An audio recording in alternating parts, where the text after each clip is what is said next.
चलिए आज बात करते हैं हिंदी यूट्यूब की उन डरावनी कहानियों की जो वायरल होती हैं। हम इनके पीछे छुपे फॉर्मूले को समझेंगे और ये भी देखेंगे कि कैसे ये कहानियां एक तरह से आज के जमाने की नई लोक कथाएं बन गई हैं।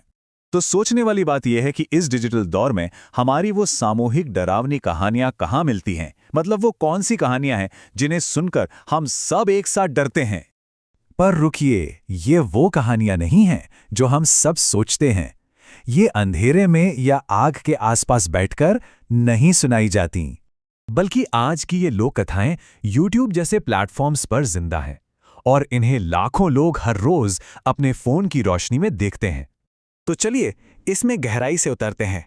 हम पहले 2 केस स्टडीज देखेंगे, फिर उनके फॉर्मूले को समझेंगे और आखिर में ये जानेंगे कि ये कहानियां इतनी हिट क्यों हैं। तो हमारी पहली कहानी एक माँ के भूत की है, जिसकी शुरुआत एक घरेलू ट्रेजेडी से होती है। ये कहानी है गंगू की। एक विक्टिम से प्रोटेक्टर बनने तक का उसका ये सुपरनैचुरल सफर कुछ ऐसा है जहां वो मौत के बाद भी अपने परिवार की देखभाल करने लौटती है। गंगू के ये शब्द ये उसकी वो भावना दिखाते हैं जो मौत के बाद भी जिंदा रहती है, मतलब अपने बच्चों की रक्षा करने का एक मजबूत इरादा। तो गंगू का भूत करता क्या है? उसका मकसद एकदम साफ है। वो अपने परिवार को वो स्थिरता वापस देना चाहती है जो उसकी मौत से छिन गई थी। वो न्याय भी करती है और सुरक्षा भी देती है। ठीक है, अब चलते हैं अपनी दूसरी कहानी पर। ये एक फैमिली ड्रामा नहीं, बल्कि एक सुपरनैचुरल होम इन्वेजन की कहानी है, मतलब एक बाहरी घुसपैठ।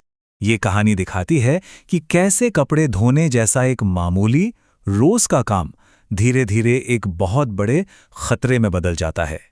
इस भूत का इरादा उसके अपने ही शब्दों में साफ हो जाता है। ये कोई बदला लेने वाला भूत नहीं है, बल्कि एक शिकारी है जो किसी और की जिंदगी पर कब्जा करना चाहता है। तो ये भूत उस परिवार के लिए एक बाहरी खतरा है। उसका मकसद सिर्फ खुद को बचाना है, भले ही उसकी कीमत किसी और को चुकानी पड़े। अच्छा, तो अब हमारे पास ये 2 अलग अलग कहानियां हैं। चलिए अब इन्हें जरा खोल कर देखते हैं, है ना, कि इनके अंदर का जो नैरेटिव डीएनए है उसमें क्या कॉमन है। असल में सवाल यही है कि वो कौन सी चीजें हैं जो इन कहानियों को एक दूसरे से जोड़ती हैं और इन्हें इतना मजेदार बनाती हैं।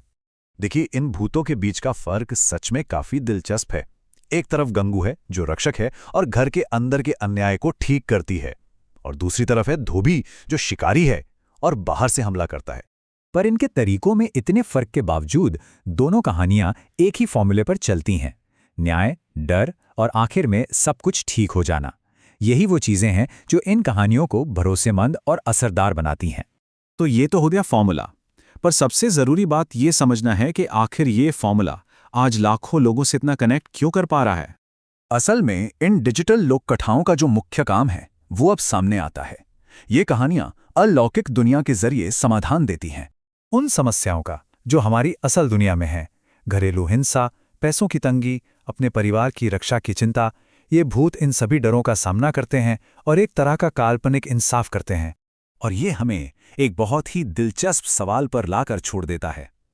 अगर आज के भूत YouTube पर रहते हैं और हमारी आज की परेशानियों को दिखाते हैं, तो भविष्य के भूत कैसे होंगे और वे किन डिजिटल कोनों में मिलेंगे?